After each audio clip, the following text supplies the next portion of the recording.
Shalom Bapak Ibu yang dikasih Tuhan. Shalom. Ada sukacita pagi hari ini? Amin, luar biasa. Kita percaya karena kita menyembah Allah, Allah yang baik, Allah yang dahsyat, Allah yang maha besar, pencipta segala yang ada. Dia yang menciptakan dan memelihara kita. Kita nyatakan syukur kita pagi hari ini. Kita bersyukur masih diberi kesempatan untuk datang beribadah menyembah Tuhan. Itu sesuatu yang sangat luar biasa, spesial sekali buat anak-anak Tuhan. Kita bawa hati kita di hadapan Tuhan, kita bawa hidup kita di hadapan Tuhan. Kita nyatakan syukur kita atas setiap kebaikannya. Hanya Engkau Tuhan yang layak ditinggikan, dihormati, diagungkan, disembah, dipuji. Engkau yang layak menerima segala yang terbaik Tuhan. Haleluya.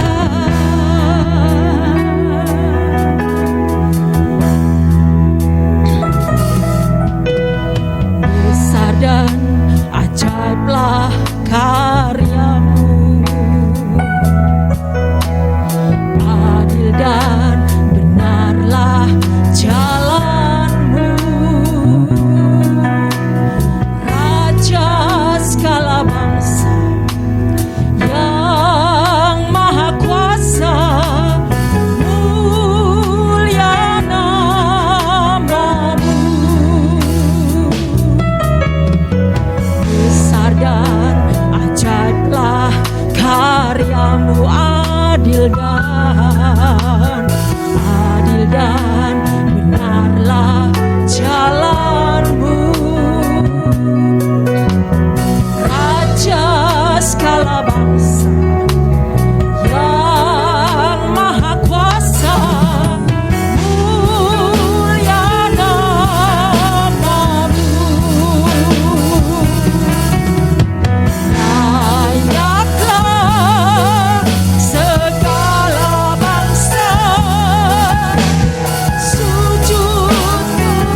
Tuhan. Terima kasih Yesus, terima kasih Roh Kudus. Terima kasih Tuhan.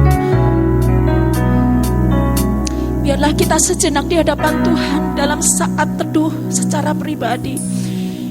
Kita ingat kebaikan Tuhan yang sudah nyatakan di dalam kehidupan kita. Nyatakan syukurmu kepadanya. Dia baik, sangat baik, sangat baik. Terima kasih. Tuhan, Kau melihat setiap hati kami Tuhan. Kami datang kepadamu dengan sepenuh hati. Kami sungguh rindu, haus, lapar akan Engkau Tuhan. Kami perlu Engkau Tuhan Yesus. Inilah ibadah kami Tuhan. Roh Kudus, mari Engkau pimpin setiap kami. Engkau mengambil tempat termulia di dalam ibadah kami dan Engkau memberkati ibadah ini. Terima kasih banyak Bapa. Terima kasih banyak Tuhan Yesus. Terima kasih banyak Roh Kudus.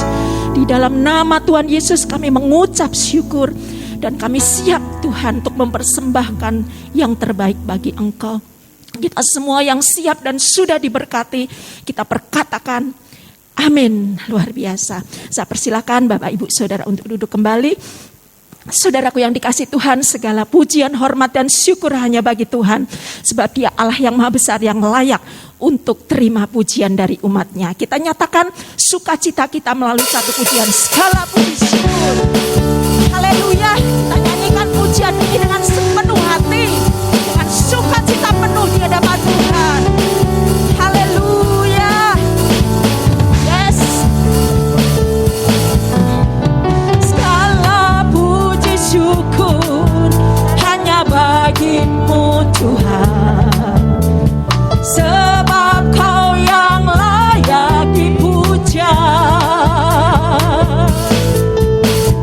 Kami mau bersorak, tinggikan nama-Mu. Haleluya. Segala puji syukur, segala puji syukur hanya bagi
Kita bersyukur saudaraku punya Tuhan Yesus yang baik.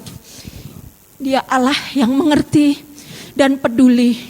Allah yang tidak pernah membiarkan kita bergumul seorang diri. Allah yang senantiasa mengulurkan tangannya untuk memberi kita kekuatan untuk menopang hidup kita. Kita siapkan hati kita untuk terima kebenaran firman Tuhan. Haleluya. Banyak perkara yang tak dapat ku mengerti. Mengapakah harus terjadi di dalam kehidupan ini? Satu perkara yang ku simpan dalam hati, tiada sesuatu kan terjadi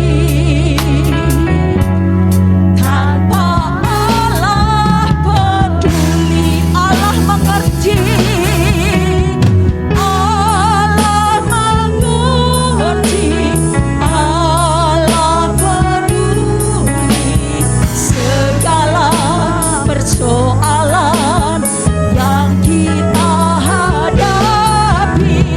Tak akan pernah dibiarkannya ku bergumul sendiri, sebab Allah mengerti. Terima kasih Tuhan. Banyak perkara yang tak dapat ku mengerti. Mengapakah harus terjadi di dalam kehidupan ini? Satu perkara, haleluya, yang ku simpan dalam hati, tiada sesuatu kan terjadi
iman kami kepadamu Tuhan. Kami percaya Engkau mengerti, Engkau peduli keberadaan kami.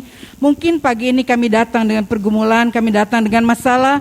Kami bersyukur memiliki Allah yang selalu peduli kepada kami. Allah yang selalu mengerti keberadaan kami dan kebutuhan kami satu persatu. Kami bersyukur untuk kesempatan yang indah yang Engkau berikan. Kami boleh berada di minggu yang ketiga, di bulan yang keempat, bukan kuat dan gagah kami, tapi anugerah-Mu terus berlangsung atas kehidupan kami. Terima kasih untuk kesetiaan-Mu, terima kasih untuk pemeliharaan-Mu yang tidak pernah berhenti di dalam kehidupan kami. Terima kasih Tuhan, kami percaya setiap puji-pujian yang sudah kami naikkan boleh menyenangkan hati-Mu, dan itu boleh merupakan dupa yang harum bagi Engkau. Engkau memberkati kami semua, Engkau tolong kami semua, biar Roh Kudus sendiri berkarya di dalam kehidupan kami. Pakai hamba-Mu yang tidak ada apa-apanya, sembunyikan di belakang salib-Mu, biar kuasa Roh Kudus sendiri yang berkarya dan mengambil alih acara pagi ini Tuhan. Urapi kami semua, biar Roh Kudus sendiri yang bekerja di tengah-tengah kami, menjamah setiap kami yang datang. Mungkin kami datang dengan pergumulan, kami datang dengan sakit penyakit. Engkau Allah yang peduli, Engkau Allah yang mengerti apa yang sedang kami rasakan, dan kami tahu Engkau sendiri yang akan berkarya di tengah-tengah kami. Tuhan, jika masih ada kuasa-kuasa kegelapan yang mencoba mencuri berkat-Mu dari hadapan kami, Engkau tolong hancurkan itu semua, biar Roh Kudus sendiri mencengkeram hati kami, mencengkeram keadaan kami semua, sehingga kami pulang dengan sukacita yang daripada Engkau. Terima kasih Bapa, saat ini kami siap untuk menerima firman-Mu. Terima kasih, kami serahkan dan kami pohonkan hanya di dalam satu nama, Tuhan Yesus Kristus. Kita yang percaya katakan, amin. Shalom saudara, apa kabar? Kita bersyukur kalau pagi ini kita masih diberikan kesempatan untuk ada sebagaimana kita ada ya. Ini bukan karena kuat dan gagah kita, tapi anugerah Allah yang terus bekerja di tengah-tengah kita. Oh, saya bersyukur kalau rekaman bisa ada ya. Kemarin bilang nggak usah kena ada sesuatu, tapi saya bersyukur pagi ini bisa ada rekaman untuk yang di rumah. Kita akan belajar tetap eksis di tengah krisis ya saudara, tetap eksis di tengah krisis. Kalau saat-saat ini banyak ya kena krisis yang melanda seluruh umat manusia, kena pandemi ini belum selesai. Kalau saya melihat kena mungkin banyak yang mulai daerah hijau seperti yang di India terjadi, sehingga mereka lupa ya. Kalau saya dengar di Amerika nggak usah pakai masker ya. Kalau kita ada yang mengatakan percuma divaksin tetap mesti pakai masker. Kenapa? Karena sebagian besar belum divaksin. Jadi ya itu yang menyebabkan orang menjadi kena ya. Kalau mungkin saudara semua sudah divaksin, kita nggak usah pakai masker. Tapi kalau ada yang belum ya bisa juga jadi pembawa ya. Dan kita belajar tetap eksis di tengah krisis ya. Ada beberapa hal untuk kita bisa eksis di tengah krisis yang melanda umat manusia di seluruh dunia karena pandemi saat ini. Apa yang harus kita lakukan ya? Saat ini banyak perusahaan-perusahaan yang mulai gulung tikar. Banyak orang-orang apalagi pemerintah mengeluarkan peraturan harus membayar THR, tidak boleh dihutang, tidak boleh dicicil. Padahal mereka berkata bayar bisa jalan saja masih kembang kempis ya, apalagi pemerintah mengeluarkan peraturan harus ya, harus berarti harus tidak boleh dibantah ya saudara, sehingga membuat mereka mulai menyatakan pilot ya.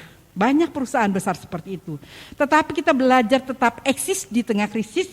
Satu hal saja yang saya ambil dari ayat Filipi 4 ayat 13. Filipi pasal 4 ayat 13 berkata, beberapa hal penting yang membuat kita umat Tuhan tetap eksis ketika menghadapi krisis kehidupan ya. Jadi kita akan belajar beberapa hal yang membuat kita umat Tuhan tetap eksis di tengah krisis yang melanda kehidupan manusia. Filipi 4 ayat 13, segala perkara dapat kutanggung di dalam Dia yang memberikan kekuatan kepadaku. Dalam Rasul Paulus mengatakan segala perkara dapat kutanggung di dalam Dia yang memberikan kekuatan kepadaku. Bagaimana kita bisa Rasul Paulus mengatakan segala perkara dia dapat tanggung di dalam Dia, di dalam Tuhan yang memberikan kekuatan kepadanya. Tanpa Tuhan di dalam kehidupan kita nggak mungkin bisa, kita nggak mungkin sanggup. Tadi waktu saya ibadah di Pekunden, jemaat kita yang sudah lama, sudah tua ya, 80 lebih hampir 90, Baru saya lihat sudah lama tidak kelihatan ya. Pak Tabrani, rumahnya di Banyumanik. Dia berkata, 3 anak saya dipanggil pulang oleh Tuhan. Wah, saudara, saya seringkali merasa hidup saya ini sudah susah ya. Suami saya dipanggil pulang, lalu gak lama kemudian saya jatuh, tangan saya patah. Saya seringkali mengasihani diri ya. Saya berpikir, Tuhan terima kasih, Tuhan izinkan semuanya. Orang pikir, anak saya selalu berkata, orang paling aman itu kalau tidur, kok mami bisa-bisanya tidur kok jatuh katanya ya. Siapa sih yang mau, saudara ya? Saya juga heran, orang jatuh paling memar. Tapi ini patah 2 ya saudara. Dan saya pikir, wah luar biasa ya. Tuhan izinkan semua itu. Tetapi tadi berkata, loh Pak, sudah lama gak kelihatan, kenapa? Bantu doa Bu Tommy, waktu Pak Tommy gak ada, saya gak bisa sowan. Gak apa-apa, saya berkata. Ya karena memang sudah lanjut usianya. 3 anak saya kenal semua. Dulu mereka sekolah Alkitab, ya dikirim dari Pekunden. Esther, anak-anaknya sama satu yang terakhir itu kecelakaan. Meninggal dipanggil pulang. Sebagai orang tua tentu bagaimana saudara? Kalau kita yang lebih tua aja dikasih Tuhan masih hidup. Anak-anak kita menyaksikan anak-anaknya yang masih muda-muda sudah Tuhan panggil ya. Secara orang tua, aduh kenapa enggak aku dulu ya. Saya ingat mama saya waktu adik saya dipanggil pulang. Karena kecelakaan, kenapa enggak aku yang wis tua, ya aku sudah istilahnya udah capek hidup di dunia. Tapi kok dia sedang mekar-mekarnya, sedang mekrok-mekroknya, kok malah dipanggil pulang ya. Sedang melayani Tuhan dengan setia, dipakai Tuhan, cantik. Adik saya belum menikah usianya waktu dipanggil pulang usia 30 seperti Bram. Secara manusia, orang tua itu aduh ya sedih. Tapi saya berkata, ya memang Tuhan memanggil kita gak membeda-bedakan umur. Kita berpikir selalu yang tua dulu pasti dipanggil. Belum tentu saudara. Tadi juga kemudian selesai saya ibadah, dia berkata, Tante, sekarang saya dewean. Ya. Yuli yang rumahnya di belakang, dulu Denis, Roti Denis, kenapa? Kakak saya dipanggil pulang hari Selasa. Kami pemakaman sampai di Karamasi. Tapi enso saya hari Jumatnya dipanggil pulang. Enggak sakit apa-apa. Dia bilang gitu. Sekarang aku dewean. Dan saya berpikir, Tuhan ya. Seringkali kita mengasihani diri, kita berpikir kenapa ya. Terus terang saudara ya. Makin lama makin terasa.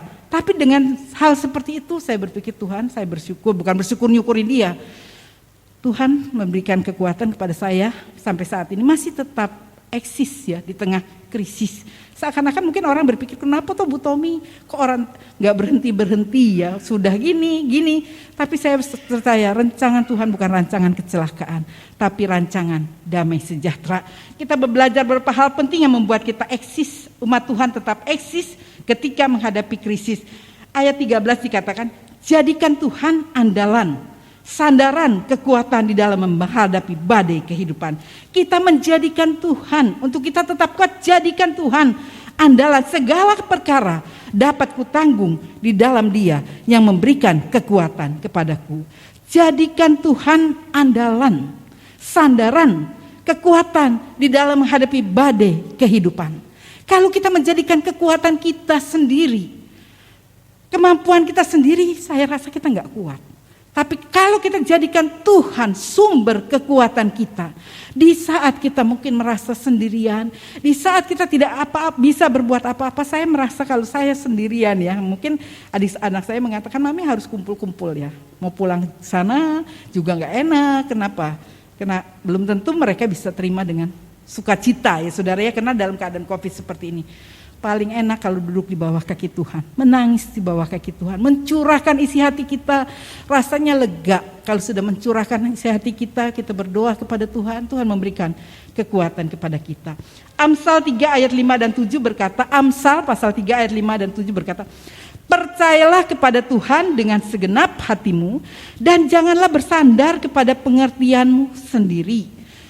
Akuilah Dia dalam segala lakumu, maka Ia akan meluruskan jalanmu. Janganlah engkau menganggap dirimu sendiri bijak, takutlah akan Tuhan dan jauhilah kejahatan. Jadi untuk tetap kuat kita harus percaya dan akui Tuhan di dalam hidupmu, maka Ia akan meluruskan jalan-jalanmu. Jangan mengandalkan kemampuan kita, kepikiran kita yang terbatas, tapi kita mau mengandalkan Tuhan, mau percaya dan mengakui Dia di dalam segala kehidupan kita. Yesaya 40 ayat 31 berkata, Yesaya 40 ayat 31, tetapi orang-orang yang menanti-nantikan Tuhan mendapat kekuatan baru. Mereka seumpama Raja Wali yang naik terbang dengan kekuatan sayapnya. Mereka berlari dan tidak menjadi lesu. Mereka berjalan dan tidak menjadi lelah. Untuk kita tetap eksis di tengah krisis, menjadikan percaya dan akui Tuhan dalam hidup kita, dan nantikan pertolongan Tuhan. Kalau kita menantikan pertolongan dari Tuhan, kita akan mendapat kekuatan baru untuk memasuki hari-hari hidup kita. Bukan dengan kekuatan kita sendiri. Kalau kekuatan kita sendiri rasanya logro, saudara, gak bisa, gak mampu. Tapi kalau kita menyerahkan seluruh keberadaan kita kepada Tuhan, segala perkara dapat kutanggung di dalam Dia yang memberikan kekuatan kepadaku. Mazmur 108 ayat 14 berkata, dengan Allah akan kita lakukan perbuatan-perbuatan gagah perkasa, sebab Ia sendiri akan menginjak para lawan-lawan kita. Jadi dengan atau bersama Allah kita dapat melakukan perkara yang besar. Perkara besar apa? Kita bisa melewati hari-hari hidup kita. Rasanya kalau saudara baru kehilangan, satu hari itu begitu lama ya. Begitu lama, tapi kalau kita berserah kepada Tuhan, bersandar kepada Tuhan, Tuhan bisa memampukan. Saya seringkali menghitung hari-hari saya. Saya berkata, aduh satu hari kok lama sekali ya. Beda ketika saudara lagi sukacita. Rasanya tidak terasa, oh waktu kok cepet banget ya. Tapi bagi orang yang sedang dalam kesusahan, satu hari itu rasanya lama sekali. Tapi kita bersyukur kalau kita mengandalkan Tuhan. Tuhan selalu memberikan kekuatan kepada kita. Yang kedua, untuk kita tetap eksis di tengah krisis, belajar mencukupkan diri dengan apa yang ada. Ayat 11 mengatakan, dari Filipi 4 ayat 11, kukatakan ini bukanlah karena kekurangan, sebab aku telah belajar mencukupkan diri dalam segala keadaan. Filipi 4 ayat 11 mengatakan, kukatakan ini bukanlah karena kekurangan, sebab aku telah belajar mencukupkan diri dalam segala keadaan. Rasul Paulus mengatakan, kita belajar mencukupkan diri dengan apa yang ada. Untuk eksis jadikan Tuhan, kemudian belajar mencukupkan diri untuk segala sesuatu yang Tuhan izinkan. Apa yang Tuhan kita miliki. Saat-saat seperti ini mungkin biasanya saudara pergi ke mall seminggu sekali atau bahkan sebulan beberapa kali. Tetapi karena keadaan pandemi saat ini, di mana mungkin gaji suami dipotong, bahkan banyak yang tidak dibayar, kita belajar mencukupkan diri dengan apa yang ada pada kita, berpada dengan apa yang ada pada kita. Kita harus meninggalkan gaya hidup mewah ya. Mungkin banyak orang-orang yang lihat sekarang bukan hanya orang-orang kita, tetapi bintang-bintang film aja banyak yang bangkrut ya, karena tidak ada istilahnya shooting, tidak ada sesuatu, sehingga mereka mulai beralih ya untuk bisa mencukupkan diri. Dia berkata, saya bersyukur karena saya masih punya tabungan. Tapi bagi mereka yang punya dapat foya-foya, terasa sekali sulit ya. Tetapi kita belajar di sini. Firman Tuhan mengatakan belajar mencukupkan diri dengan apa yang ada. Ibrani 13 ayat 5b berkata, cukupkanlah dirimu dengan apa yang ada padamu, karena Allah telah berfirman, aku sekali-kali tidak akan membiarkan engkau, dan aku sekali-kali tidak akan meninggalkan engkau. Jadi kita belajar mencukupkan diri dengan gaji suami kita. Wah biasanya full, sekarang separuh, ya kita belajar. Gak usah mengomel, gak usah menggerutu. Kita belajar sebagai seorang wanita mengelola apa yang dipercayakan, yang didapat suami kita, untuk menghadapi hari-hari hidup kita. Mungkin biasanya kita makannya selalu segini ya. Saat ini kita belajar mencukupkan segala sesuatu. 1 Timotius 6 ayat 8 berkata, asal ada makanan dan pakaian cukuplah. Asal ada makanan dan pakaian cukuplah. Ada orang lain yang lebih-lebih tidak ada makanan, sehari untuk sekali aja. Ya, jadi kita belajar mencukupkan diri dengan apa yang ada pada kita.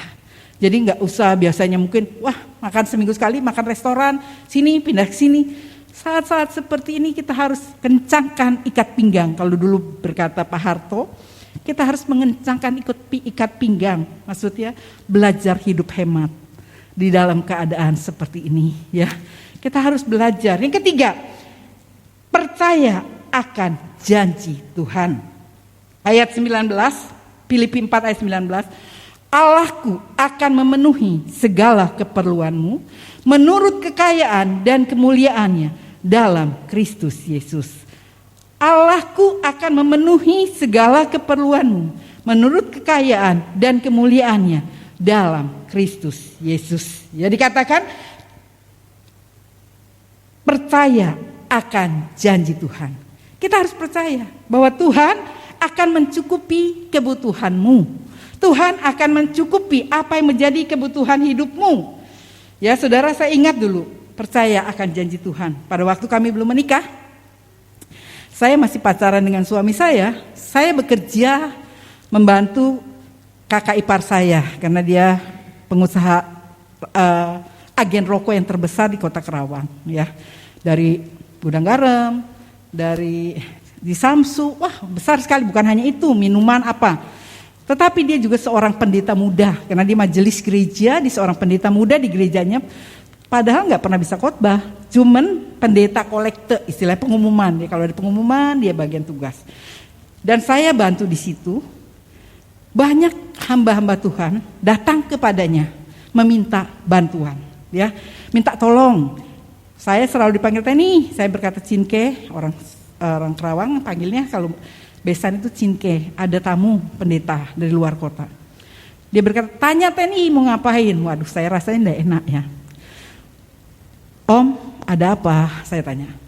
Mau ketemu pendeta muda Daniel. Oh iya Om, tanya mau ngapain? Katanya ya, orangnya keras saudara ya. Lalu saya bertanya, Om, katanya ditanya mau ngapain? Dia dengan malu-malu dia berkata, saya mau minta bantuan. Anak saya masuk rumah sakit, gak bisa keluar karena saya belum bisa bayar. Nah, saya berkata, Cinke, dia mau minta tolong. Ya bilang sama CM katanya. CM itu orang istri ya, kalau laki panggil Cinke, perempuan panggil CM. Bilang sana. Nah, dia kasih saudara. Terus gak lama lagi, beberapa hari ada lagi yang datang. Hamba Tuhan juga dari kota yang berbeda. Saya tanya kenapa Om? Om ada tamu lagi. Tanya ngapain? Saya yang disuruh ngadepi seperti itu saudara. Lalu saya tanya kenapa? Kontrakan rumah saya habis. Saya membutuhkan bantuan. Memang dia terkenal, tapi sifatnya wataknya keras ya. Orangnya murah hati tapi keras. Lalu saya berkata, Tuhan, kalau saya menikah dengan hamba Tuhan, apa hidup saya seperti ini? Meminta-minta untuk makan, untuk anak saya, untuk sekolah, untuk rumah sakit. Saya berkata, saya tidak mau seperti ini Tuhan.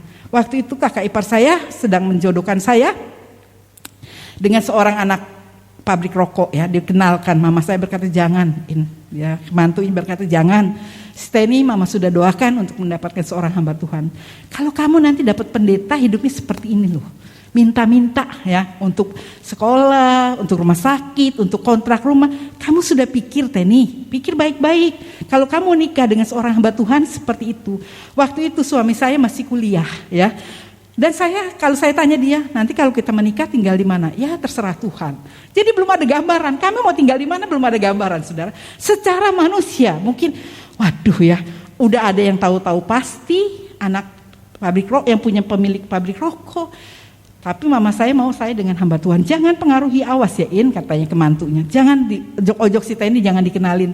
Biar ya dia walaupun dia tanya-tanya gak boleh, dia udah punya pacar katanya. Dan saya berkata, Tuhan, kalau saya nanti nikah dengan seorang hamba Tuhan, hidup saya seperti itu bagaimana? Apa gak mempermalukan nama Tuhan? Untuk kontrak rumah, minta sama orang. Untuk nebus anak sakit, minta sama orang. Dan saya berkata, Tuhan, kalau memang Tuhan kehendaki saya menikah dengan seorang hamba Tuhan, jangan jadikan saya seperti Yudas yang menjual Tuhan kena 30 keping uang perak. Dan situ saya ingat Tuhan mengatakan, tidak, kalau kamu sungguh-sungguh melayani aku tidak akan pernah membiarkan kamu seperti itu. Dan itu saya alami. Belajar mencukupkan diri dengan percaya akan janji Tuhan. Dan di situ saya percaya kepada janjinya. Sampai saat ini saya melihat pertolongan demi pertolongan. Pada waktu kami menikah, kami ditawari. Waktu itu saya ada ditawari di Cilamaya, bukan Tasikmalaya, Cilamaya di dekat daerah Kerawang. Dan di Tasikmalaya ditawari di tempat lain, ya, di Tegal. Waktu itu saya berpikir, Pak Lukas, kakak saya namanya Lukas Kosdiat, biar Teni di Cilamaya saja. Itu gembalanya baru meninggal, ya. Istrinya dia bawa anaknya, jadi ini kosong. Cilamaya itu nggak jauh dari Kerawang, hanya 30 menit. Dan itu kebanyakan di Cilamaya adalah langganan kakak saya, toko-toko besar. Waktu saya lihat ke situ setelah nikah ninjau, wah gerejanya udah permanen, pastorinya udah permanen, juga di situ ada sarang burung walet. Gak usah takut Pak Lukas, nanti adiknya di sini saya jamin, ya majelis berkata seperti itu. Plong ya, secara manusia saya waduh, nikah pasti udah ada jaminan. Tetapi dari Jakarta menugaskan suami saya harus ke Tegal. Tegal itu adalah gereja yang baru pecah dari Pak Jakaria, gereja besar. Saya tinggal di mana? Rumah kecil. Saya tinggal di belakang garasi mobil, satu kamar, juga ada ruko, itu yang dipakai untuk pelayanan. Yang saya layani hanya 15 orang. Waktu itu kami berdoa, Tuhan, Engkau kehendaki kami di mana? Ya, apa di Cilamaya, apa di Tegal? Waktu itu kami memilih seperti Matias, ya, waktu menggantikan Yudas.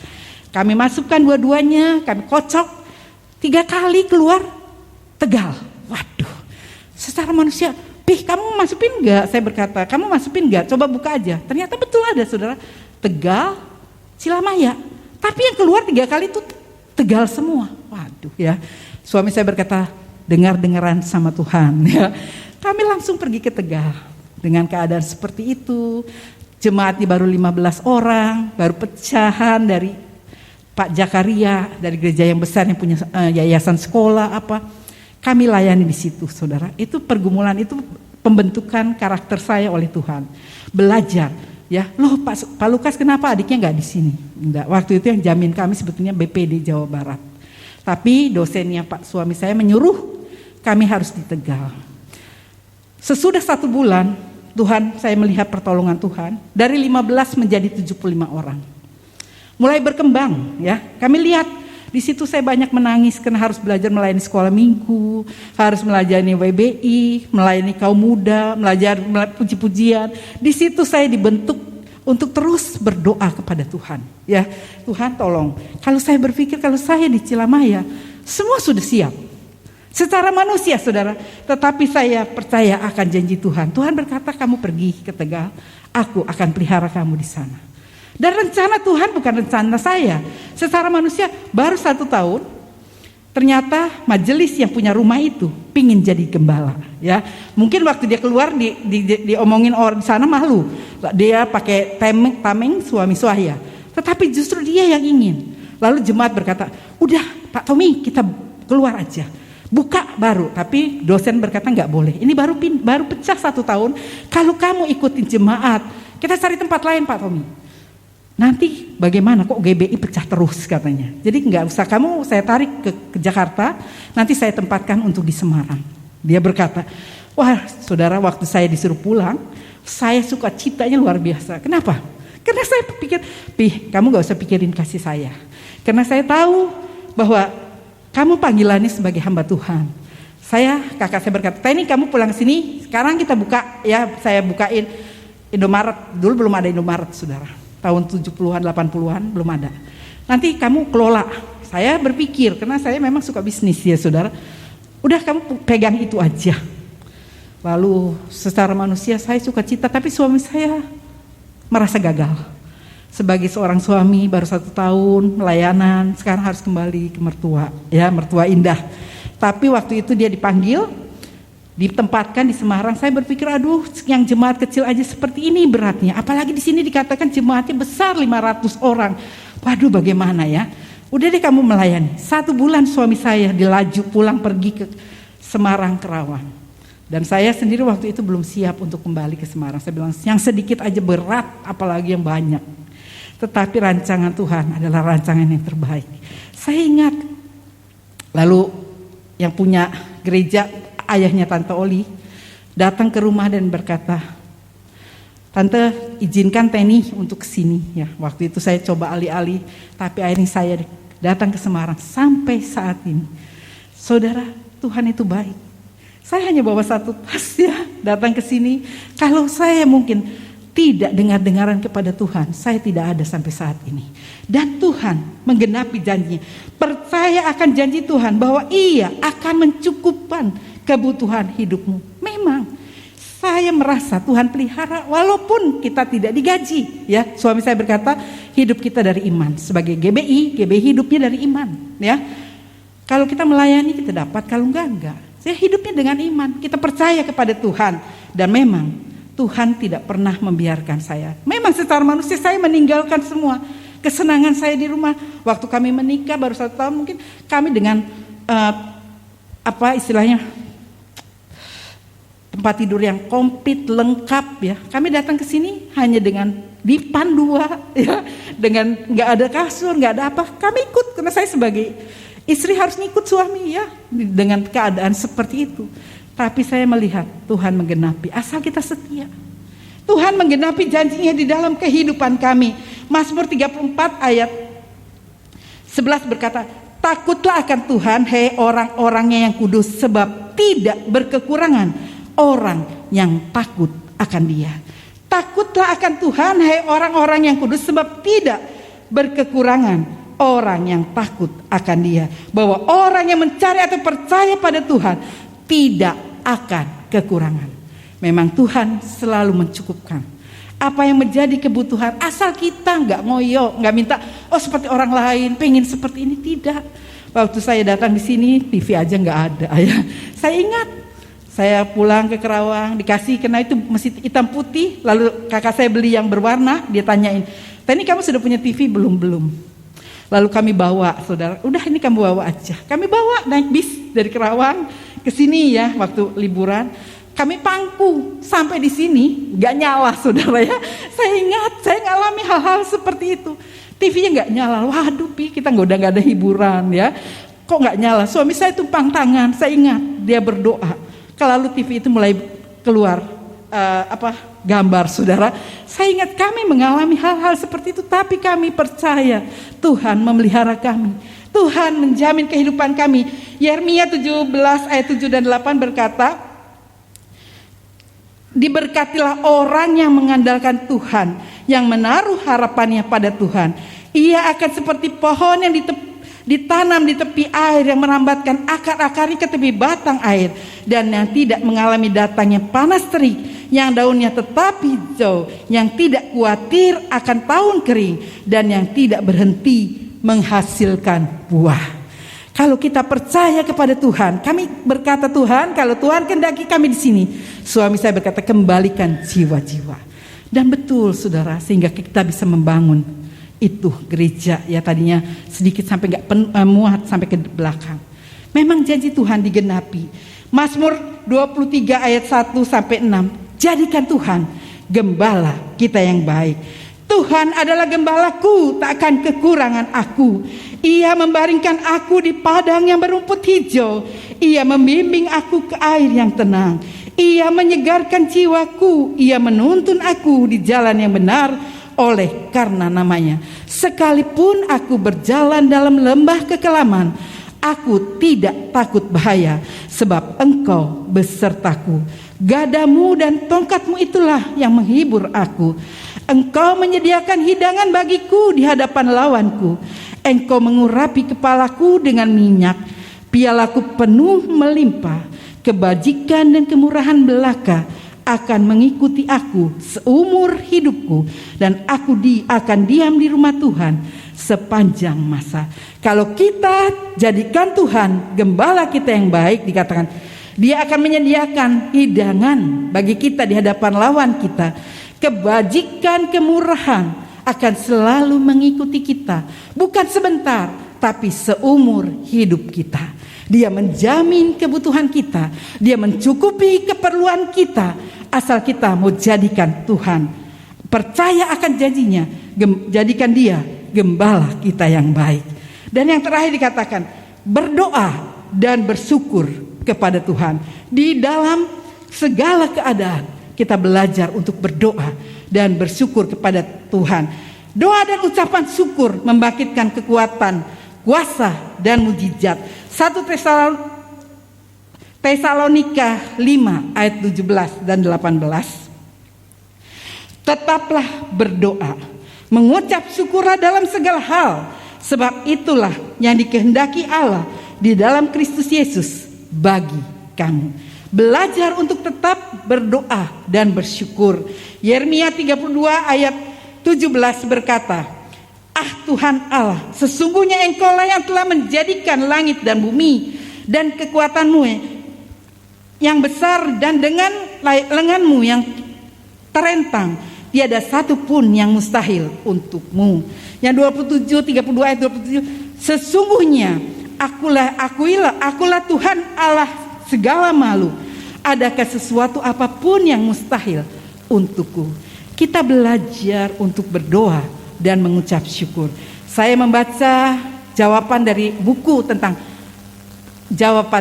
ucapan syukur. Di dalam segala keadaan belajar untuk mengucap syukur. Tidak gampang kalau saudara lagi sukses, saudara diberkati, saudara berhasil, mengucap syukur gampang. Oh ya syukur. Tapi kalau dalam keadaan sedang menderita, itu susah, gak gampang. Untuk kita mengeluarkan ucapan syukur itu gak gampang, saudara, sulit ya. Tapi saya bersyukur ya. Saya berkata, Tuhan terima kasih. Kalau Tuhan izinkan saya jatuh, anak saya berkata heran. Paling enak kan tidur itu paling aman katanya. Tapi justru biasanya kalau jatuh kan paling memar. Tapi Tuhan izinkan saya patah. Saya membaca jawaban buku tentang jawaban atas pengucapan syukur. Yang ditulis oleh siapa saya lupa namanya.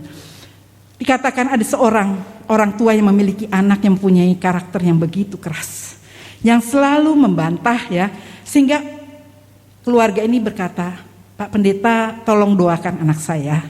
Anak saya ini kalau lihat apa-apa, kalau marah semua barang dibanting ya. Semua barangnya dibanting. Aduh, sampai udah berapa buah TV hancur kena dia kalau marah." Lalu Pak Pendeta berkata, "Belajar bersyukur. Kalau anakmu lagi marah, kamu, Tuhan terima kasih untuk anak yang manis." Loh, anak saya lagi marah-marah, iya.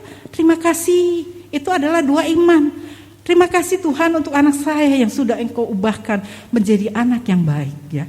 Pada suatu waktu anak ini mulai marah lagi karena permintaannya enggak dikabulkan.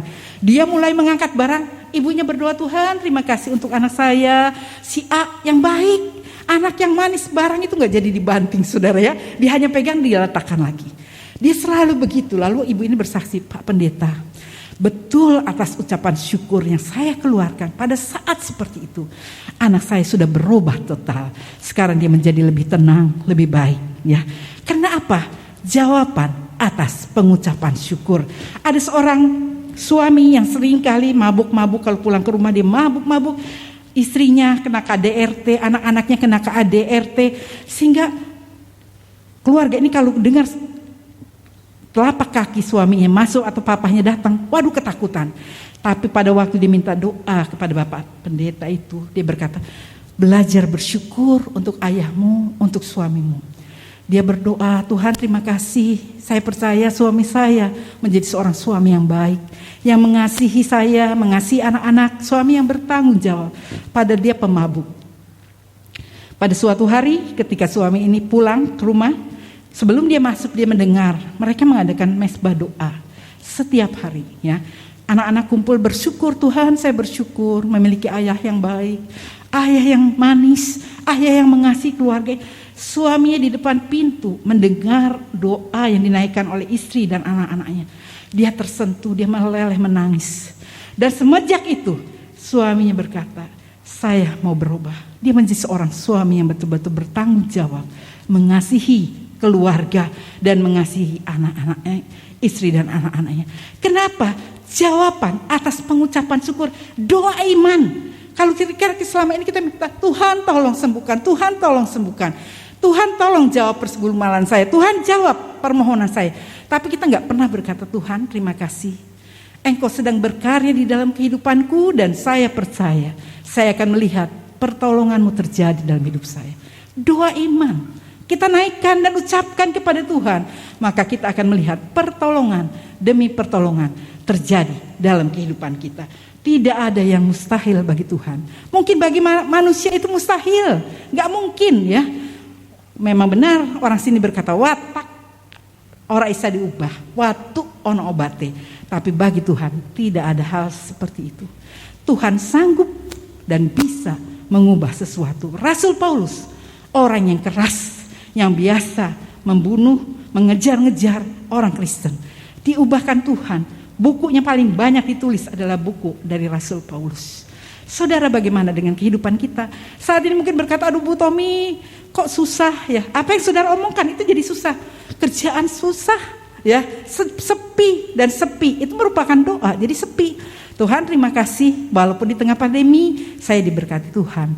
Kerjaan selalu ada ya. Tuhan membuka jalan, Tuhan memberkati. Itu jadi bagian hidup saudara. Apa yang saudara bicarakan, itu yang akan saudara alami dan saudara akan terima. Karena itu biarlah saat ini, untuk kita tetap eksis di tengah krisis, kita belajar 4 hal ini.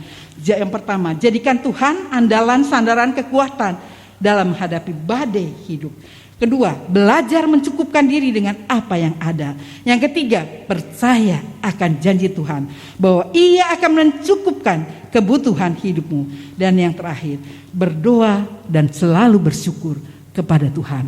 Maka kita akan terima janji-janji Tuhan tergenapi di dalam kehidupan kita. Amin.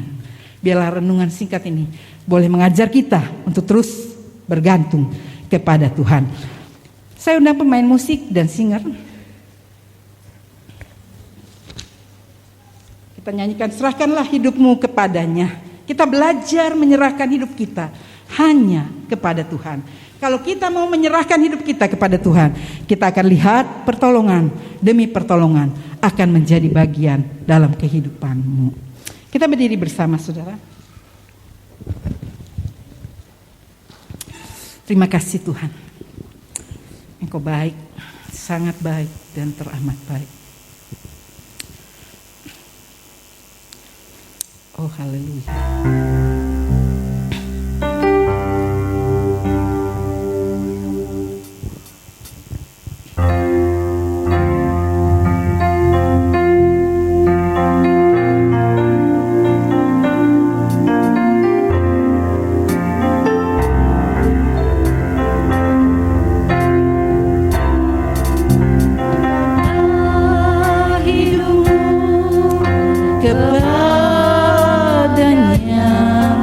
Serahkanlah seluruh persoalanmu,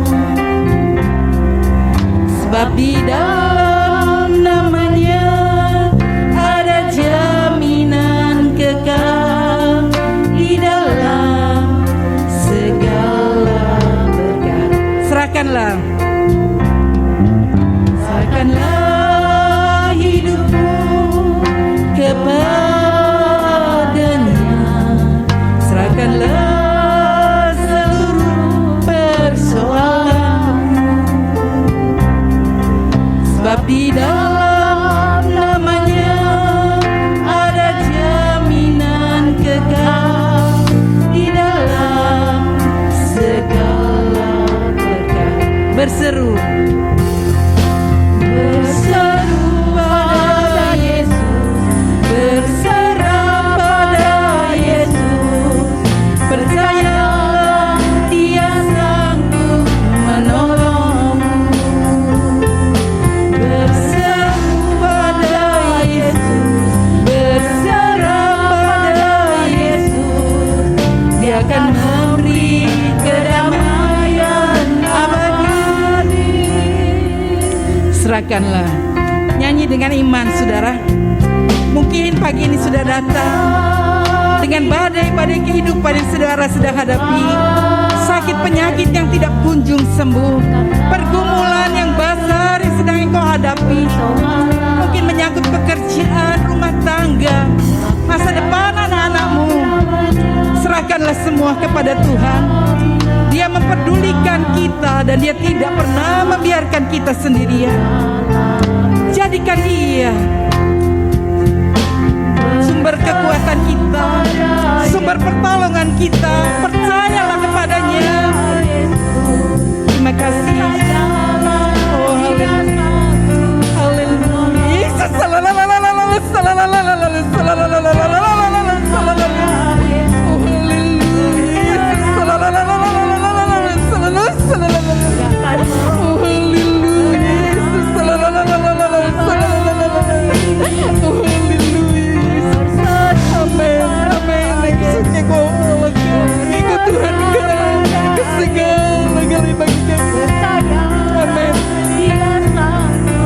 Saudara yang memiliki pergumulan, nyanyi dengan iman, Dia sanggup menolong.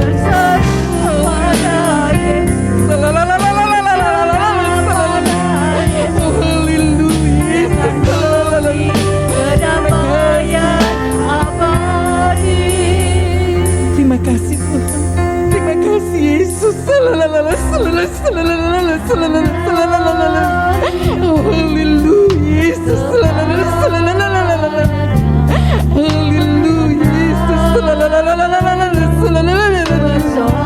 Terima kasih Roh Kudus. Terima kasih Bapa. Terima kasih. Haleluya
Yesus.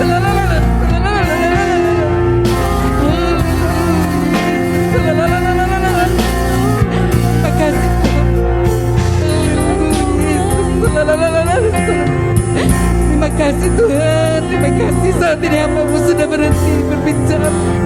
Biar Roh Kudus terus berkarya di dalam kehidupan anak-anak-Mu. Engkau melihat seberapa banyak kami yang datang pagi ini Tuhan. Mungkin kami datang dengan pergumulan, kami datang dengan sakit penyakit Tuhan.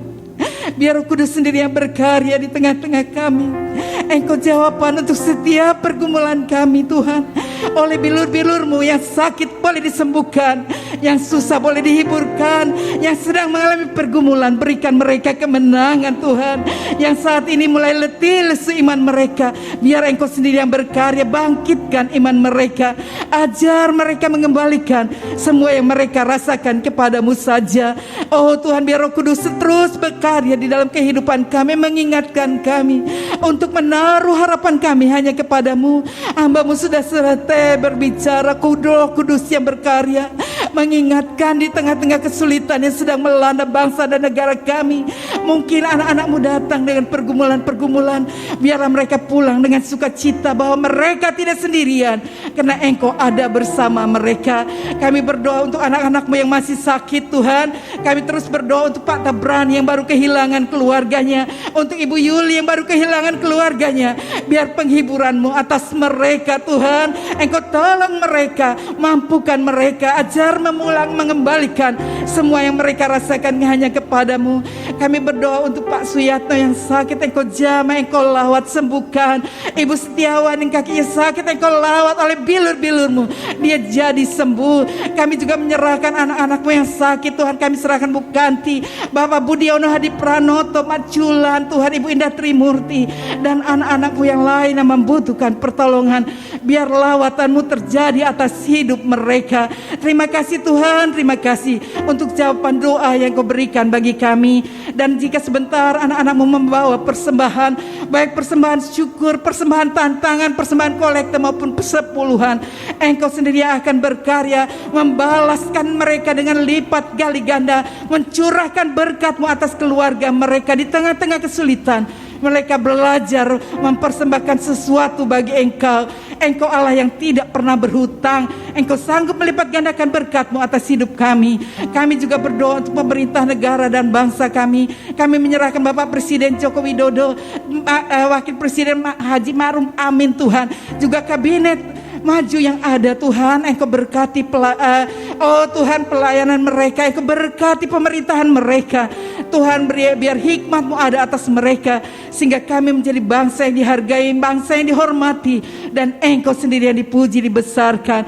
Kami berdoa untuk korban-korban gempa, korban banjir badang Tuhan, dimanapun mereka berada, Engkau menolong mereka, berikan penghiburan kepada mereka, untuk mereka tetap berserah dan percaya kepadamu, bahwa Engkau tidak pernah meninggalkan mereka. Terima kasih Tuhan, seberapa banyak kami hadir pagi ini, Engkau memberkati kami satu persatu secara khusus.